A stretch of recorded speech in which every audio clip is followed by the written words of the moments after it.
29 سفر المظفر 1427 ہجری بعد نماز مغرب کا ایک واقعہ ہے کہ ہمارے شیخ طریقت امیر اہل سنت کی بارگاہ میں مرکز الاولیاء لاہور شریف سے لاہور سے ایک اسلامی بھائی حاضر ہوئے. انہوں نے جو کچھ بیان دیا، حلفیہ بیان تھا ان کا. اس کا خلاصہ کچھ یہ ہے کہ دعوت اسلامی کے مدنی ماحول سے میری وابستگی کا ابتدائی دور تھا. طبیعتاً میں انتہائی شرارتی تھا. ایک بار ڈیرہ اسماعیل خان سرحد پاکستان کا ایک صوبہ ہے، سرحد صوبہ ہے، اس میں ڈیرہ اسماعیل خان شہر ہے. وہاں دوستوں کے ہمراہ جانا ہوا تو معلوم ہوا کہ باب المدینہ کراچی سے 12 دن کے لیے ایک مدنی قافلہ تشریف لایا ہے، اور اس جمعرات کو ہفتہ وار سنت و بر اجتماع میں باب المدینہ کراچی کے مبلغ بیان فرمائیں گے. میں اجتماع میں پہنچا تو دیکھا کہ ایک دبلے پتلے اسلامی بھائی ایک رسالہ پکڑ کر سنا رہے ہیں. میں نے کسی سے پوچھا باب المدینہ سے آئے ہوئے مبلغ کب بیان فرمائیں گے؟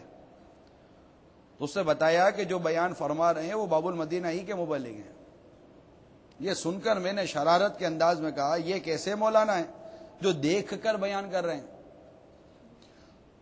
اسلام بھائی نے مجھے سمجھانے کی کوشش کی، مگر میں نے طنزیہ جملے کس کر اس کو دکھ کیا. نیز میں ان پر مزید طنزیہ جملے کسنے لگا اور دبلے پتلے مولانا صاحب کو بھی اپنی شرارت کا نشانہ بنانے کی ٹھانی. اس ارادے سے دوسرے روز میں اپنے 2 دوستوں کے ساتھ اس مسجد میں جا پہنچا جہاں مدنی قافلہ ٹھہرا ہوا تھا. وہ چھیرنے کے انداز میں ان دبلے پتلے مبلغ کو مخاطب کر کے کہنے لگا کہ رات ہم تو باب المدینہ والوں کی بہت تعریف سن کر آئے تھے، مگر آپ تو رسالہ پکڑ کر بیان کر رہے تھے. میری اس بات کا برا منانے کے بجائے اس مبلغ کے چہرے پر مسکراہٹ پھیل گئی اور بڑے تحمل کے ساتھ کہنے لگے الحمدللہ عز وجل، میرے پیر و مرشد شیخ طریقت امیر اہل سنت بانی دعوت اسلامی حضرت علامہ مولانا محمد الیاس عطار قادری رضوی دامت برکاتہم العالی، جو زمانے کے ولی اور دعوت اسلامی کے امیر ہیں، ان کے سنت و برے بیانات سن کر اور مدنی رسائل پڑھ کر ہزاروں کی زندگیوں میں مدنی انقلاب برپا ہو چکا ہے. چونکہ میری اپنی بات میں تاثر نہیں، لہذا ان کے مدنی رسائل سے دیکھ کر بیان کرنے کی کوشش کرتا ہوں.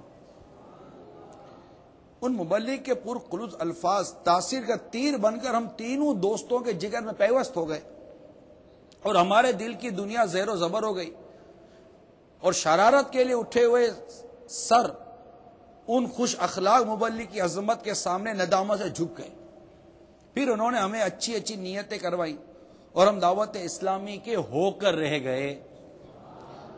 بعد میں ان سے ہمارا رابطہ باقی رہا. آج الحمدللہ عز وجل بیان کرنے والے اسلام بھائی کہتے ہیں کہ میں تحصیل سطح پر مجلس رابطہ برائے علماء مشائخ کا ذمہ دار ہوں، اور میرے دونوں دوستوں میں سے ایک علاقائی اور ایک تحصیل سطح پر مدنی قافلہ ذمہ دار ہیں. میٹھے اسلامی بھائیو، آپ جانتے ہیں کہ اس سنت و برے اجتماع میں شیخ طریقت امیر سنت کا رسالہ پڑھ کر سنانے والے مبلغ کون تھے؟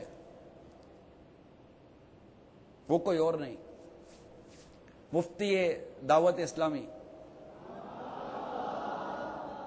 مرکزی مجلس شورا کے مرحوم رکن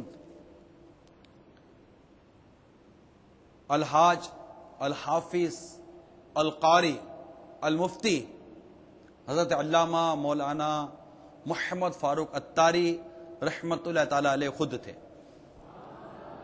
ان کی سیرت کا یہ ابتدائی واقعہ آپ کے سامنے میں نے بیان کیا، جس سے ہمیں پتہ چلا کہ مفتی فاروق رحمت اللہ تعالی علیہ کس قدر با اخلاق اسلامی بھائی تھے اور کس قدر نرمی ملی، اور جسے نرمی ملی اسے بھلائی ملی، جسے نرمی چلی گئی اس سے بھلائی چلی گئی. آپ کی ولادت 26 اگست 1976 ماہ رجب المرجب میں ہوئی تھی. کیونکہ آج ہمارے مدنی چینل پر ایسے بہت سے ہو سکتا ہے ناظرین ہو جنہوں نے یہ سنا ہو کہ کوئی ایک ایسے عالم صاحب مفتی صاحب جو دعوت اسلامی کے تھے ان کے ساتھ یہ قبر معاملات ہوئے. ہو سکتا ہے کہ آپ کو مفتی فاروق رحمت اللہ علیہ کی سیرت کے متعلق اتنا معلومات نہ ہو. بعض پہلی بار ہو سکتا ہے کہ آج مفتی فاروق رحمۃ اللہ تعالی علیہ کے متعلق یہاں سننے کے لیے مدنی چینل پر جمع ہوئے ہوں، اس لیے میں نے سوچا کہ آپ کی کچھ سیرت کی جھلکیاں بھی بیان کرتا چلوں۔ ماہ رجب المرجب میں آپ کی ولادت ہوئی، جیسے کہ ابھی میں نے بیان کیا، اور آپ کا مقام ولادت جس شہر میں آپ پیدا ہوئے، ہو سکتا ہے کہ آج وہاں بھی مدنی چینل کے اسلامی بھائی دیکھ رہے ہوں، مدنی چینل کے شرکا وہاں بھی ہوں گے، مدنی چینل وہاں بھی چلتا ہے، اور اس شہر کا نام ہے باب الاسلام، سندھ کا مشہور شہر ہے فاروق نگر۔ آپ کے فاروق نگر کیا ہے تو اس کا نام ہے پرانا لاڑکانہ۔ لاڑکانہ فاروق مفتی فاروق رحمۃ اللہ علیہ کے انتقال کے بعد اس شہر کا نام فاروق نگر کر دیا گیا، کیونکہ یہ ایک ولی اللہ اس شہر میں پیدا ہوئے۔ ابتدائی تعلیم اپنے دارالعلوم احسن البرکات جو باب الاسلام سندھ کے مشہور شہر حیدرآباد میں جامعہ ہے وہاں سے آپ نے حاصل کی، اور پھر فاروق نگر سے حیدرآباد سے 1989 میں آپ باب المدینہ پھر مستقل منتقل ہو گئے۔ یہ آپ کا ابتدائی سفر تھا۔ مفتی دعوت اسلامی مفتی فاروق رحمۃ اللہ تعالی علیہ ماحول میں کیسے آئے؟ خود بیان کرتے ہیں کہ میں ہفتہ وار اجتماع میں حاضر ہوا دعوت اسلامی کے، اور ہفتہ وار اجتماع میں جب میں آیا تو اس کی جو رکت انگیز دعا تھی، کیونکہ دعوت اسلامی کے ہفتہ وار اجتماع کی دعا بڑی مقبول ہے الحمدللہ، اور بڑی بڑوں کی تقدیروں میں مدنی انقلاب آیا، اور کئی ایسے لوگ ہیں جو طرح طرح کی پریشانیاں مسائل لے کر دکھ درد لے کر آتے ہیں، اور وہاں ہونے والی دعا الحمدللہ ان کو بہت فائدہ دیتی ہے۔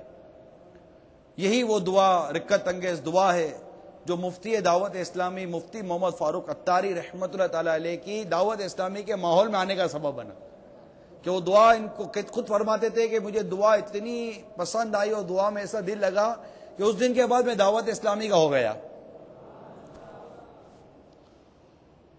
اس کے بعد 1995 میں مفتی دعوت اسلامی مفتی محمد فاروق عطاری رحمۃ اللہ تعالی علیہ نے جامعۃ المدینہ جو دعوت اسلامی کے جامعات چلتے ہیں، اس وقت 78 شہروں میں جامعات موجود ہیں، 100 سے زیادہ جامعات ہیں، جس میں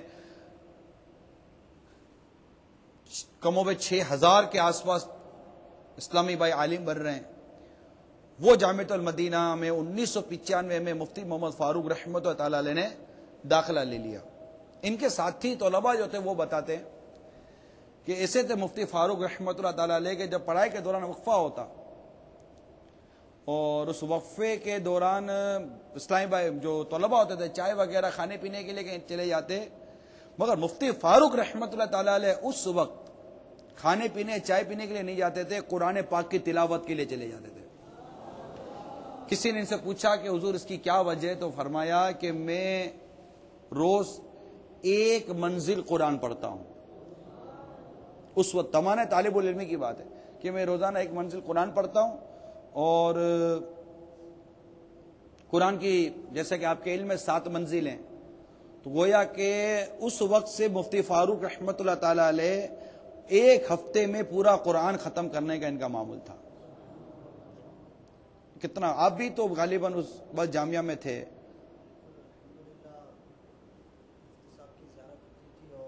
ہمارا درجہ اسی عمارت ہی میں تھا جہاں مفتی صاحب بھی تشریف لاتے تھے۔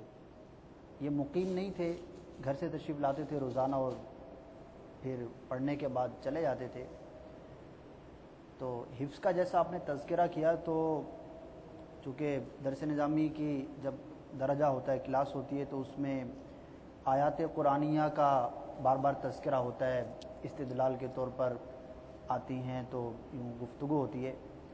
تو بعض اوقات ہر استاد حافظ نہیں ہوتا، تو کسی مسئلے کے بارے میں مفہوم ذہن میں ہوتا ہے اور آیت ذہن میں نہیں ہوتی، تو پوچھ لیا جاتا ہے کہ اس مفہوم کی آیت جو ہے وہ کہاں پر ہے، تو جو مضبوط حافظ ہوتے ہیں وہ بتا دیتے ہیں، پھر اس سے اگلی آیت، پھر اس سے اگلی آیت۔